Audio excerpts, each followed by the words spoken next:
Thank you for watching DevRelCon Tokyo 2021 interview session. I'm Daisen, co-organizer of the DevRelCon Tokyo 2021. In this series, we invite awesome speakers of the event to ask themselves and their talks. Today's show, we have the Laurie Griffiths from Fukuoka Engineer. So he's from Fukuoka, so he's in Japan right now. So yeah, I'm pretty much excited to listen to his talk. So please welcome Laurie Griffith. Hi there. Hi, Daisen. Thanks for your introduction. Yeah, I'm down here in Fukuoka right now. The rainy season's come early. Yeah. Cool, Yeah, cool. yeah. Let me introduce myself a little bit. Yeah, Right now, I'm please. working as the community manager in Fukuoka Engineer Cafe. And Engineer Cafe is quite a unique organization because we're funded by the government, the local city government, but we are here to provide support for people who are engineers and want to become engineers in Fukuoka.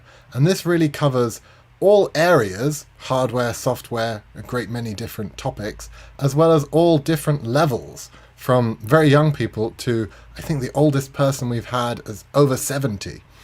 So we're really kind of here for the community rather than just serving a particular company or a particular ideal. And what we actually operate as is a kind of hacker space, community space, based inside an amazing historic building. It's a red brick building that's over 110 years old. It's this fantastic contrast to all the modern buildings around it. When you walk past, you can't miss it because it's a huge red brick building in the middle of skyscrapers. And we're in there doing our stuff, running our events, at least as best we can given the current situation, trying to promote engineering and software and all these other good things. So that's a bit about what I'm doing. Cool, cool. So yeah, I read your profile on your website. So you used to be an engineer or consultant for a as a company in IT industry. So what a- what was the intention for you to become the community manager as your career? Because it's a kind of a little bit change or shift from the engineer career to the community manager. Yeah, it was a very gradual shift for me.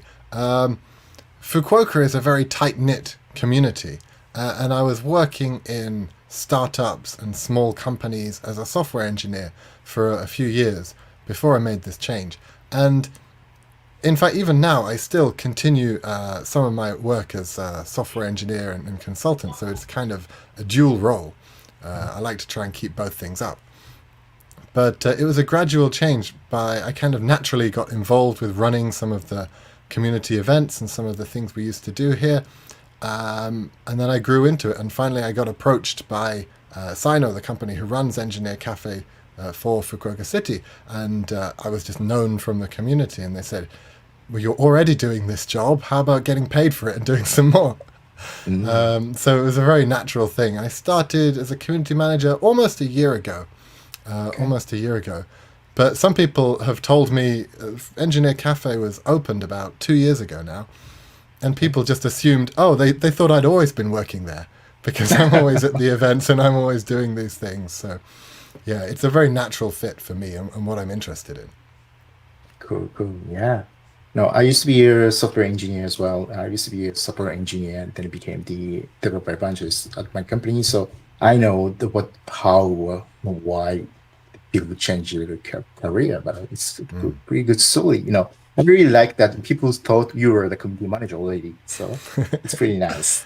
Yeah, this guy's always here. Why don't we give him a job? Yeah, I still remember turning up to the opening event and sitting in the audience, and someone asked the mayor a question about diversity and diversity in the engineering community in Fukuoka, and the mayor literally handed me the microphone and said, "I think you should maybe take this one." Yeah.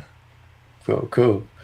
So yeah, let's get into your talk. So you are going to share your experience at the Fukuoka Engineers Cafe and says the bilingual or multicultural thing. So what is your talk about on that day? Yeah, my talk's all about running successful bilingual events. And I'm sure many people in Japan and in other countries will experience this. It's very, I think, a clear thing in Fukuoka that sometimes tends to be a Japanese speaking community and an English speaking community. And they mix in some ways, but sometimes they're very, very separate. And one way to bridge that gap and encourage the community growth is to have these bilingual events and get more people in the same room connecting when it's possible. And my talk is going to hopefully cover many of the different events we've done in the past, both at the Engineer Cafe and just from my community work before, giving some examples of successful ones and maybe not so successful ones and things I've learnt from the events that went wrong and the things that didn't really work. Interesting. I'm in Japan. I've been to the Japanese community a lot, but unfortunately, I don't have any experience with the bilingual or mixed one. So, I imagine that the people from Japan, people from the other countries, who speak English, kind of different thought or different behavior. So there are some top tips to making them, I don't know, relax or more engaged. So are you going Yeah, to cover that definitely. topic? Yeah, definitely. I'm going to cover all sorts of things, what you can do before your event and what you can do while your event is happening to make it most successful for a bilingual or a multilingual audience. And probably the biggest thing, if you can't make the talk, is really knowing your audience and knowing your community and keeping everyone's expectations on the right page. Because there are many things you can do that are bilingual, that reducing language, the amount of language you use, finding other ways to communicate, making other accommodations. There's a whole range of things you can do. A bilingual event doesn't just mean throw an interpreter on stage and it's done, right? It doesn't work like that. I see. Cool, cool. And let me ask you another question. So right now we are hitting the fourth wave, the COVID-19. So did COVID-19 impact you or your community or your work? Absolutely. It's an unavoidable question for everyone, but especially when I'm talking about events. Um, Yeah.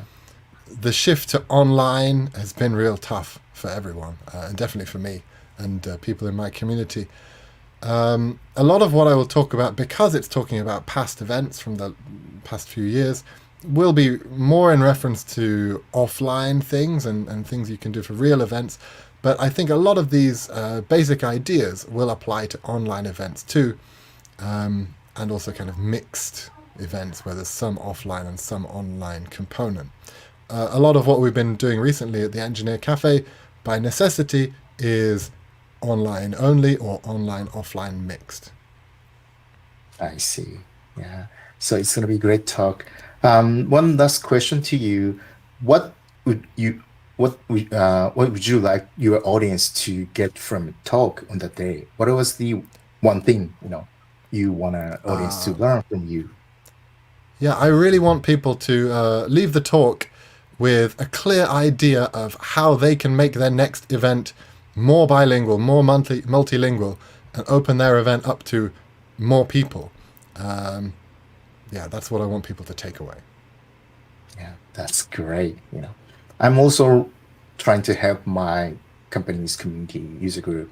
So I'm really excited about your talk.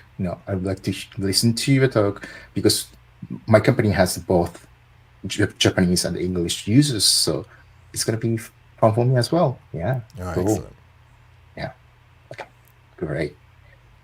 Other than that, we're gonna have a good time. So on the day, please be safe, and I hope you have fun and enjoy the event. Yeah, I'm really looking forward to it. Okay, thanks for joining, and yeah, see Thank you you. soon again. Okay, see you soon. Okay, everyone. Yeah, thanks, Rory. It was great talk. We're gonna have event on June 5th. So if you're interested in his talk, please visit his event page and our webpage. We while waiting for you to register and play game for the swags as well. So today's interview is over, and see you soon. Bye.